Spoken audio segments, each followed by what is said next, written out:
The upcoming year 2024, unfortunately, won't be as rich in releases as 2023, but don't be upset, there will still be plenty to play. This is Hermit Gamer on the line. Now, let's find out what awaits us in the foreseeable future. Our gaming year will open with the long-awaited Prince of Persia. We'll say this when the much-suffering remake of Sands of Time finally releases. But now you can already play The Lost Crown. Ubisoft decided to return to the 2D roots of the series, so we're expecting a colorful side-scroller with Metroidvania elements. The only problem is that they somehow decided to call it Prince of Persia, even though the prince himself won't be there. Instead, we have a certain Sargon, and looking at his stylish, youthful design, maybe it's for the best that they didn't touch the old prince. Wow, I'll exclaim sarcastically. Look, they're giving out a skin from the second part for pre-ordering. Isn't that wonderful? In general, prepare your flying carpets. You can dive into the Eastern fairy tale as early as January 18th. On January 26th, after 8 long years, the legendary Tekken finally returns. No radical changes except for new graphics and the hit system, which further encourages aggressive play in the 8th part. The game will feature all the beloved classic characters, as well as a trio of newcomers. And one of the newbies, Reina, has already won the hearts of fans, and for the old-timers they brought back the fun beach volleyball from Tekken 3. Otherwise, the new Tekken 8 has prepared the same entertaining program as all modern fighting games. For solo players, there's an arcade story mode for grinders. There are online skirmishes and ranked tournaments, and for sheiks, there are paid skins and other customizations. Based on the beta, people are already happy with the new part. So we stock up on patience and wish for a successful release, but we don't relax ourselves, because on the same day, the 8th part of another legendary Japanese series is also coming out. Yakuza 8, Infinite Wealth, bursts into the list of winter releases. The cult Japanese series has changed beyond recognition. Now it's not an action game, but a full-fledged tactical RPG, just like Baldur's Gate 3, but with a modern twist. For example, instead of summoned creatures, here you have friends whom you call on the phone, and such familiar classes as tank, bard or mage have turned into a rugby player, pop idol and street magician. Although the battles here are turn-based, you can briefly switch to a special mode and, as in the good old days, execute combos in real time. This time, the setting has also changed. Narrow Japanese streets have been replaced by the expanses of tropical Honolulu. And besides brawls in Hawaiian style, there's plenty to do there. You can participate in electric scooter races, deliver food in a local version of Crazy Taxi, set up your own island, or even go on a date with a real star of Japanese adult cinema. We'll dive into Japanese-style tropical madness on January 26th. Also, at the end of January, Broken Road should be released, a classic RPG set in a post-apocalyptic Australia. It's being made by true enthusiasts of old-school role-playing games. So there will be an extensive class system, of course, turn-based battles, and a moral compass mechanic based on the philosophical views of the characters. We haven't encountered a game about apocalyptic Australian wastelands in a long time. It's even interesting to see what it will turn out to be. February should open with the return of Test Drive Unlimited Solar Crown from Oblivion. This racing series has always stood out for its magnificent open world and side activities. The new part will offer us a detailed recreation of Hong Kong Island, approximately 600 kilometers in size, and a whole range of licensed cars from Ferrari, Bugatti, and other manufacturers. It looks juicy, but the main thing is to maintain that sense of freedom and enjoyment of driving through beautiful landscapes for which the Test Drive series was once loved. We'll be able to take the wheel very soon. There's no exact release date yet, but they promised it around the beginning of the year.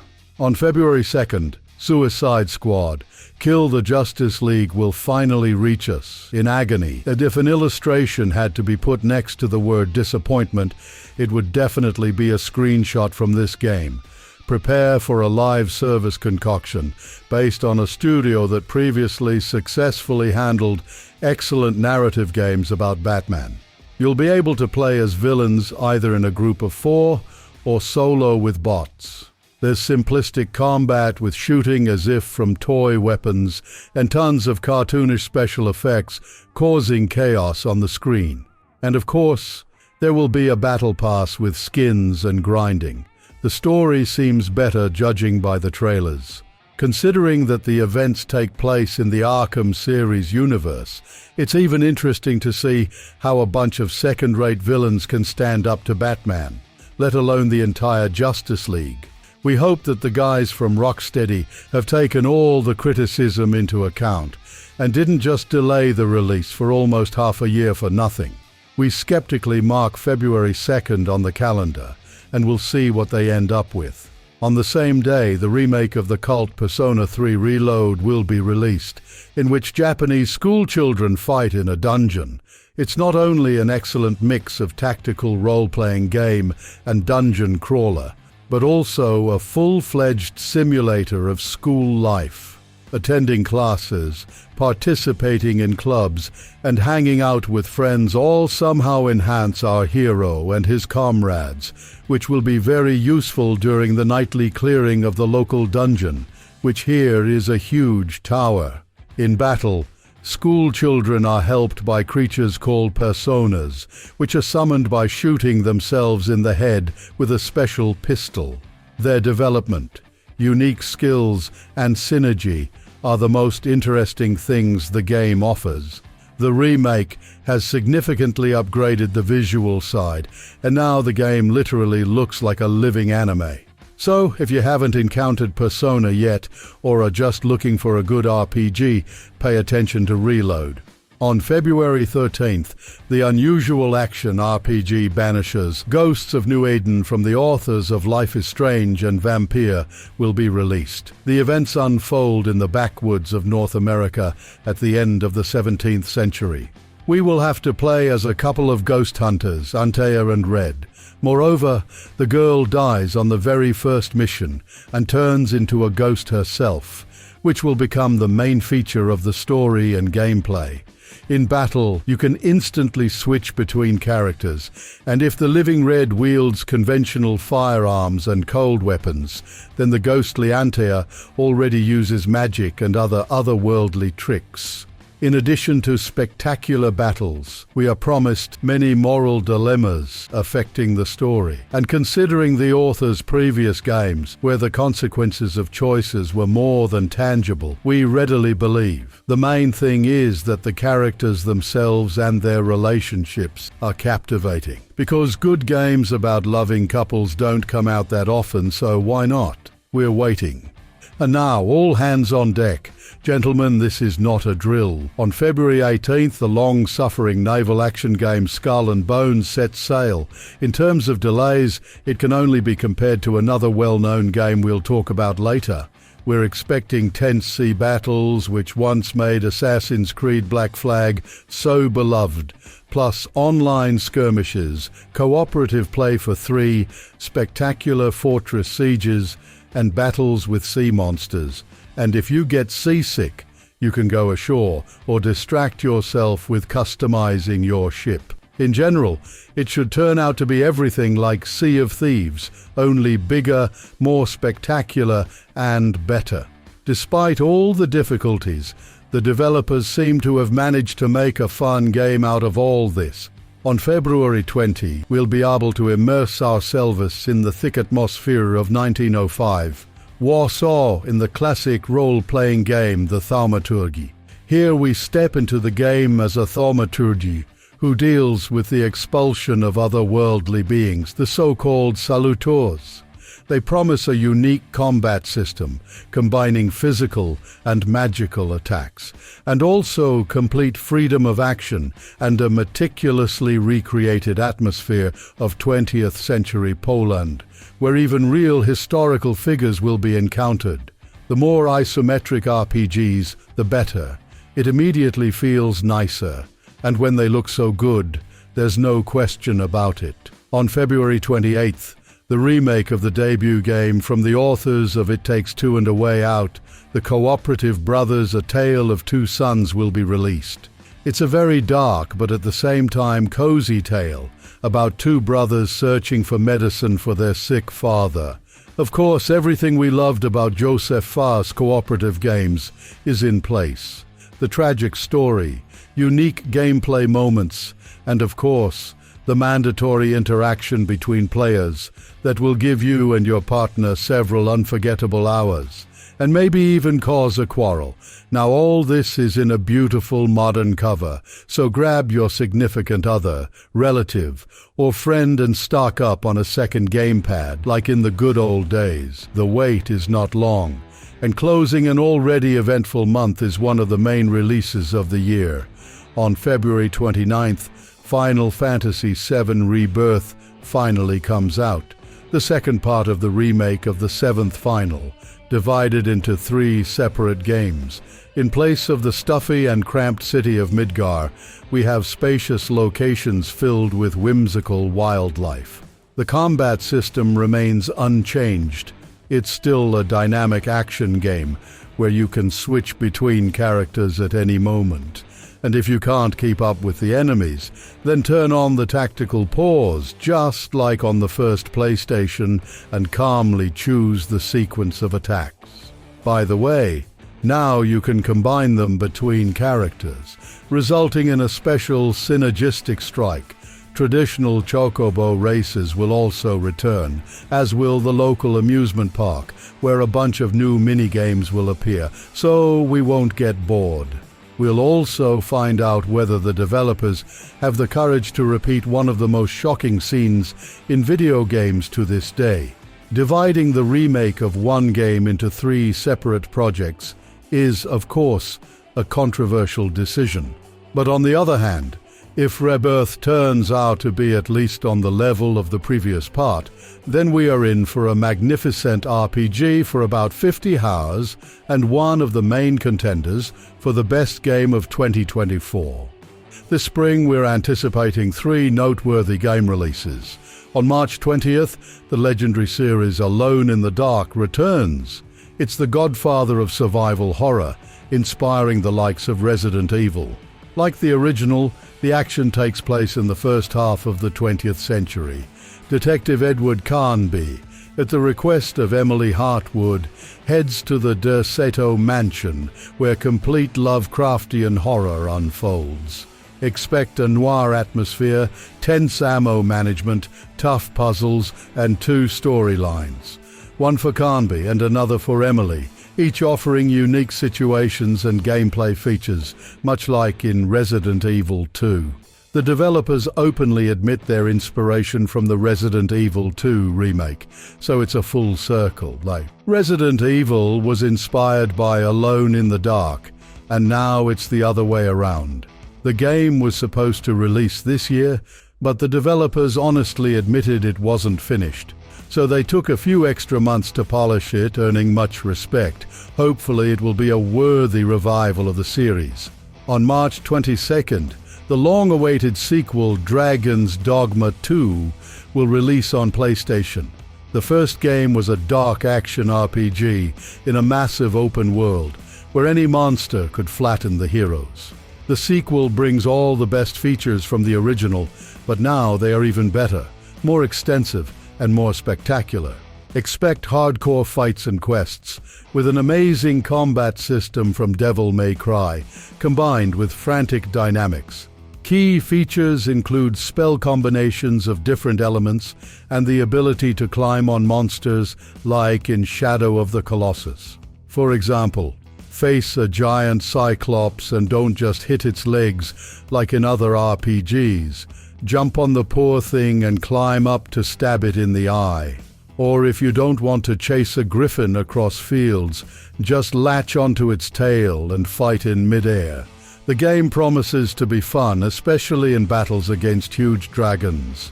Created on the Capcom RE engine used for all their recent games, the quality of graphics and optimization should be top-notch. If all goes well, Dragon's Dogma 2 could be a major contender for Game of the Year. Also, on March 22nd, exclusively for PlayStation 5, Rise of the Ronin releases. The story revolves around the adventures of a lone Ronin in Japan during the Edo period, the second half of the 19th century, when ancient samurai clans opposed the imperial court. Think of The Last Samurai with Tom Cruise, which essentially covered the same theme.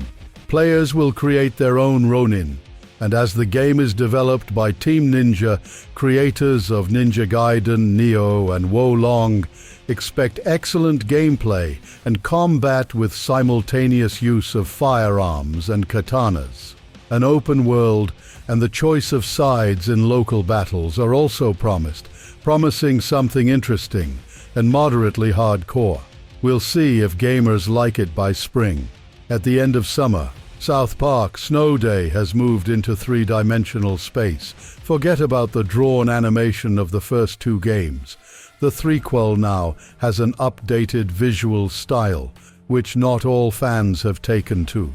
The game can be played solo or with up to 3 friends and is set to be released on March 26th. On August 20th, the Chinese game Black Myth Wukong will be released. Its gameplay, shown in a short clip 3 years ago, significantly stirred up players.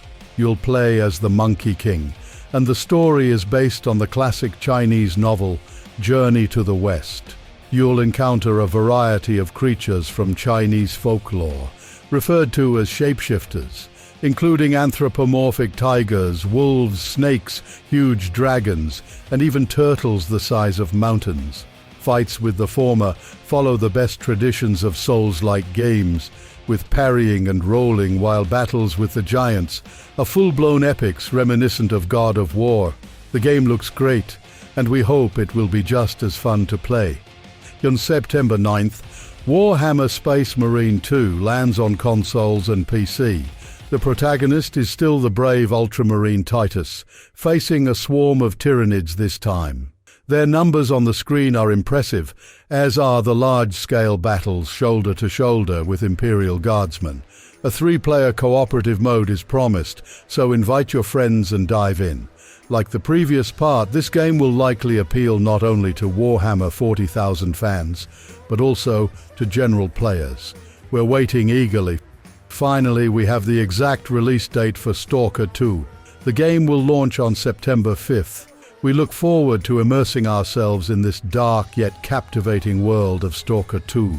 This game will undoubtedly be one of the most significant events in the gaming world in 2024, offering players not only improved graphics and gameplay, but also a new experience of immersion in the unique atmosphere of the Chornobyl exclusion zone.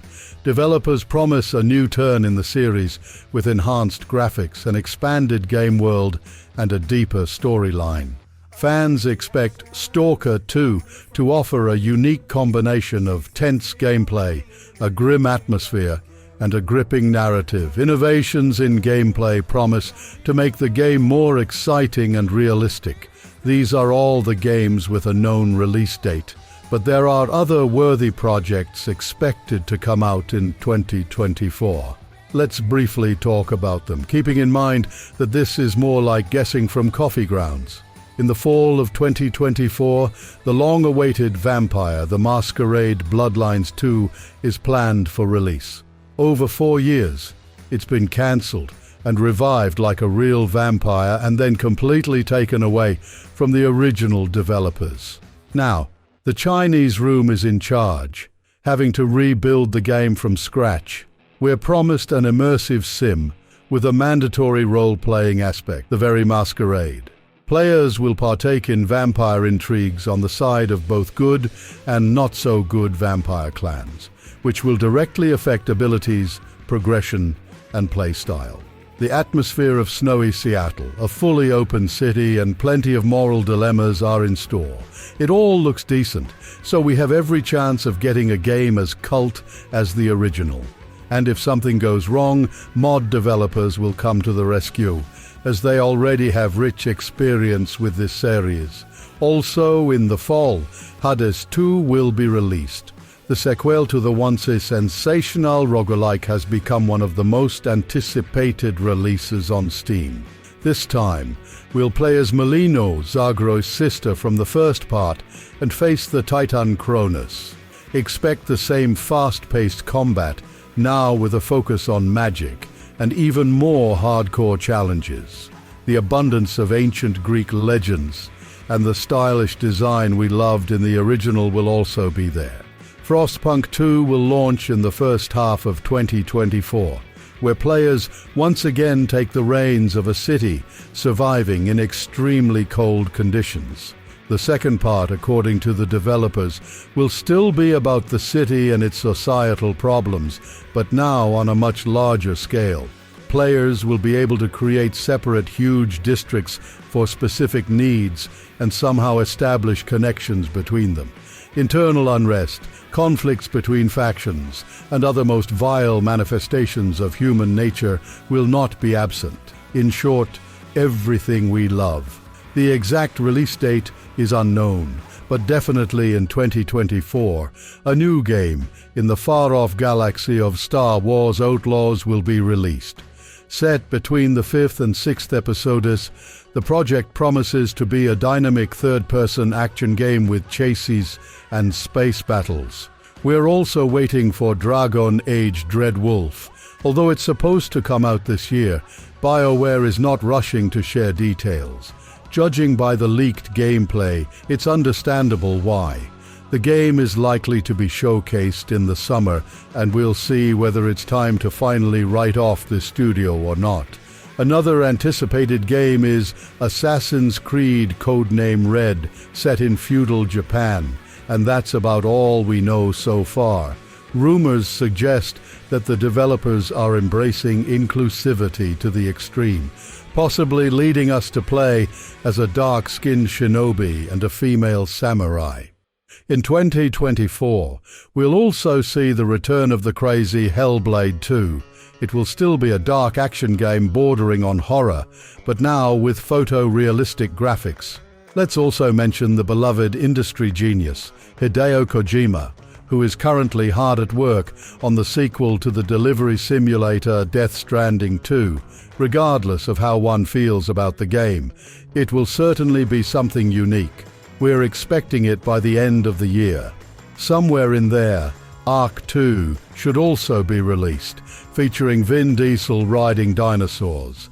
It looks epic and family-friendly, but we'd like to see some gameplay already, and hopefully, we'll finally get to try the long-awaited The Wolf Among Us 2. For those who aren't aware, this is a story about fairy tale characters who have moved to our world and faced its harsh realities.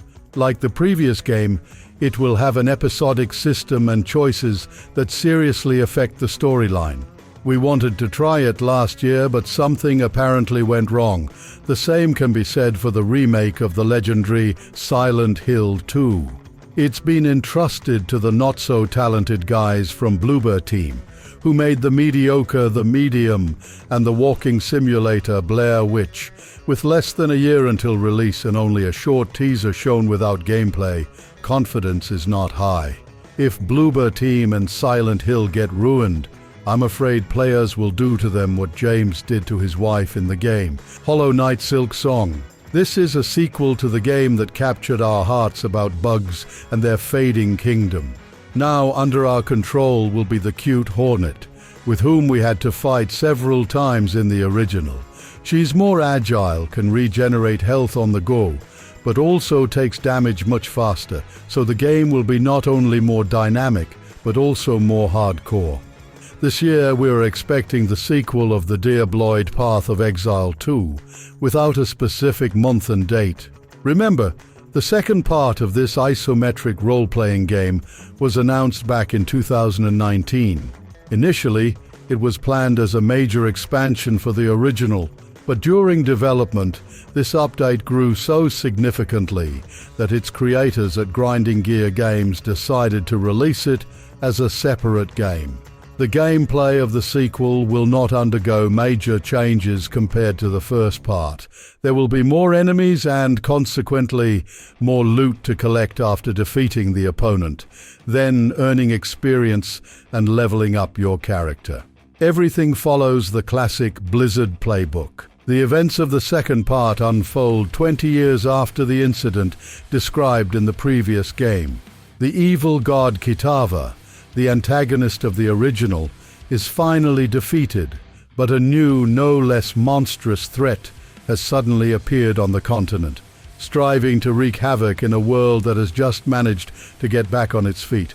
Players, in the skin of the main hero, will take on the responsibility of saving this world by engaging in a battle with evil of unprecedented scale. Titan Quest II, a sequel to another Diabloid, but set in ancient Greece, continues the story familiar to many from the original. The game tells about the goddess of vengeance Nemesis, who has lost her mind, infects certain threads of fate with corruption, and cruelly deals with all who try to interfere with her. The player must put an end to the misdeeds of the powerful madwoman and free all those who suffered at her hand.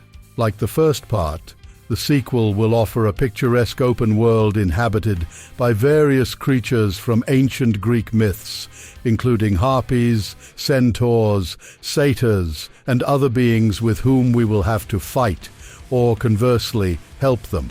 The combat system promises to be much more elaborate and deeper compared to the original, while customization will not undergo significant changes.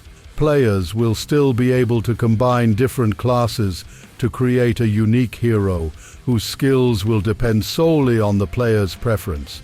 In addition, the game will offer a huge amount of equipment, cooperative mode, and much more.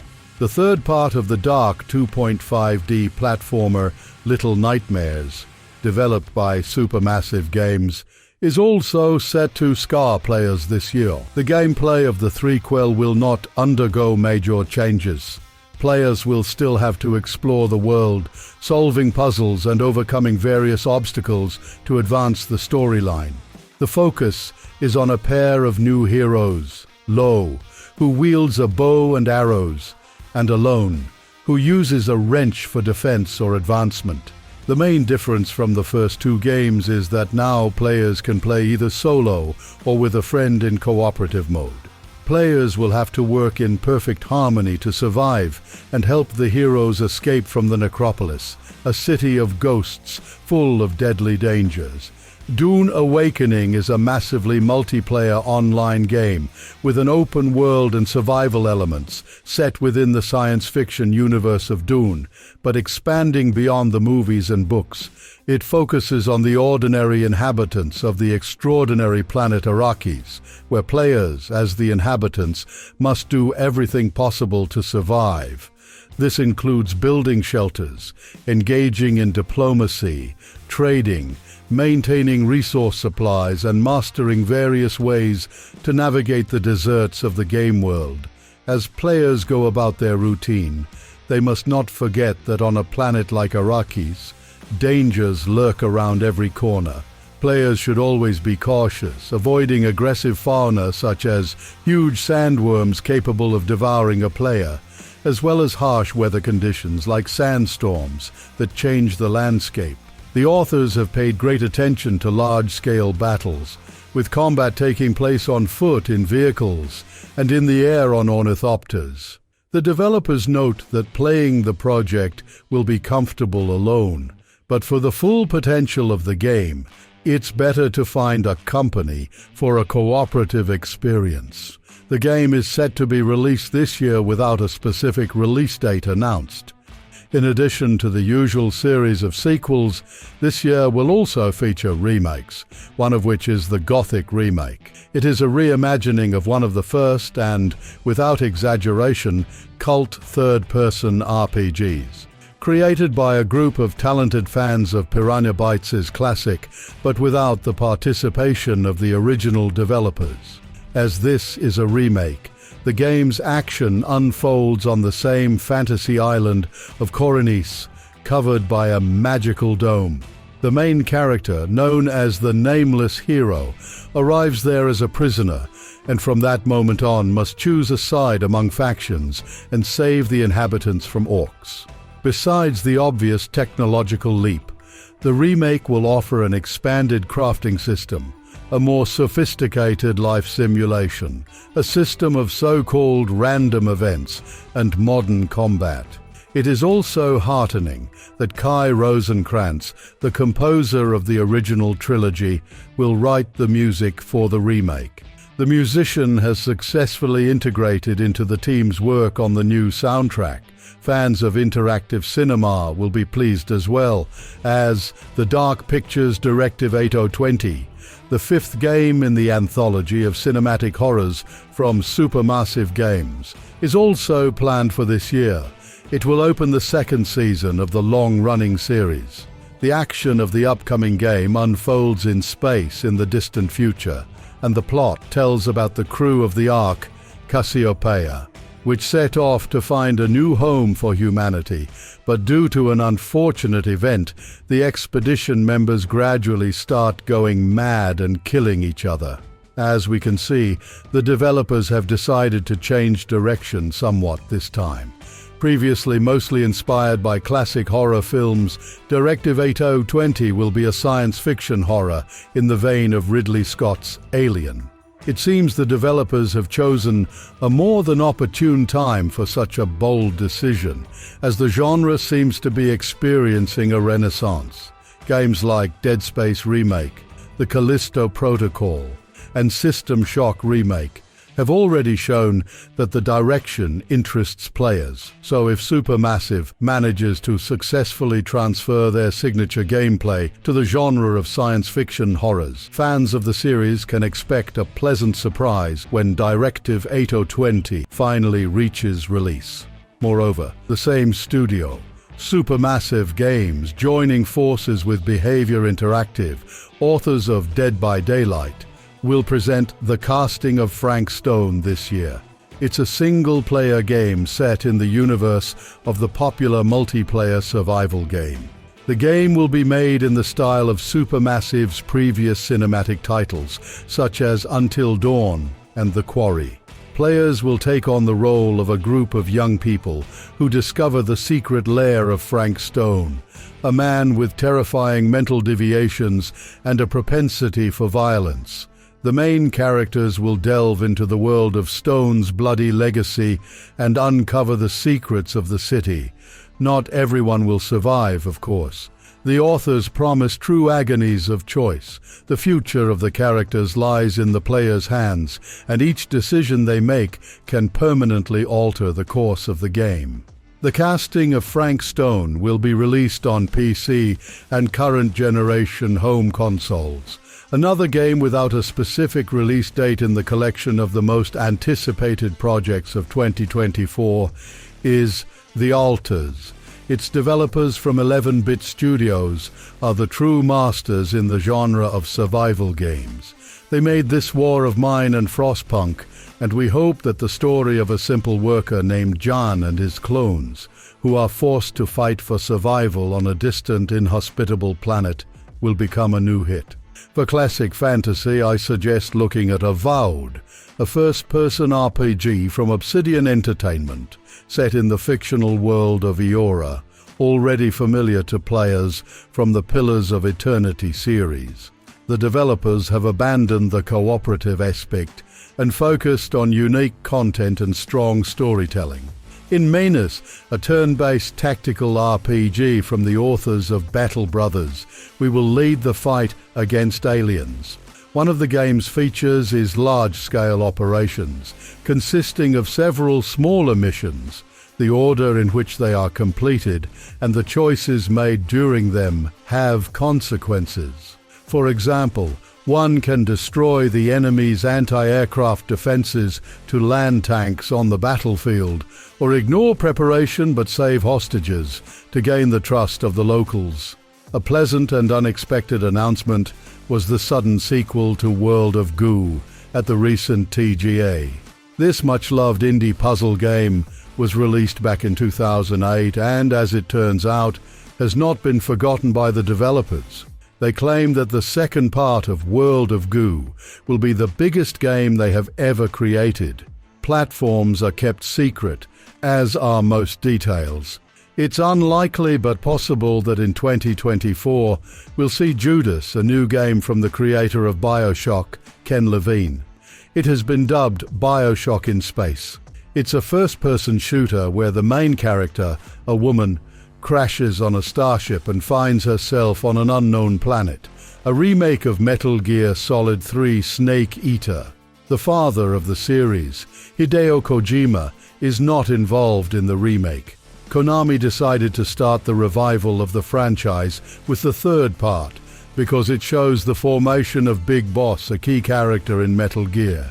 The fate of potential remakes of other MGS depends on the public's reaction to the Delta. That's all, friends. As you can see, there's a lot to look forward to in 2024. If I missed anything interesting, be sure to write about it in the comments. Subscribe to the channel, like the video if you enjoyed it, and see you next time.